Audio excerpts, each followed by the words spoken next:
Après la chute du Boeing de la Malaysia Airlines, beaucoup se sont demandé pourquoi cet avion de ligne survolait une zone considérée comme dangereuse. D'autant que quelques jours auparavant, plusieurs avions militaires avaient été abattus en plein vol. Or, il faut savoir que la compagnie malaisienne n'était pas la seule à survoler l'Ukraine. On le voit sur cette carte enregistrée la veille du drame. On constate la présence de nombreux avions civils dans le ciel ukrainien. Faire un détour aurait rallongé le temps de vol et donc augmenté la quantité de carburant. Et pourtant, des recommandations avaient été formulées, comme l'explique ce responsable d'Eurocontrol, l'organisation européenne pour la sécurité de la navigation aérienne. Des restrictions de vol au-dessus de l'est de l'Ukraine sont entrées en vigueur dès le 14 juillet, dit-il, et cela concerne la zone qui va du sol jusqu'à 32 000 pieds, soit 9 700 mètres d'altitude. Quelques heures plus tard, les autorités russes ont adopté des restrictions similaires.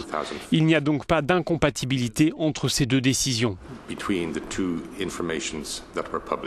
Dans les faits, il appartient aux compagnies aériennes de définir leur plan de vol. Pour ce faire, elles s'appuient sur les informations transmises par les organismes nationaux ou internationaux.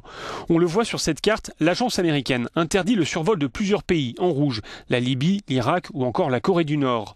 Pour d'autres pays, en orange, elle ne fait que déconseiller le survol. Tout dépend en fait de la situation sur le terrain, savoir si les troubles dans la zone se limitent à des combats au sol ou s'il y a des affrontements dans les airs. Dans certains cas, les pays, par le biais du Conseil de sécurité de l'ONU, peuvent instaurer une zone d'exclusion aérienne, notamment pour protéger les populations civiles.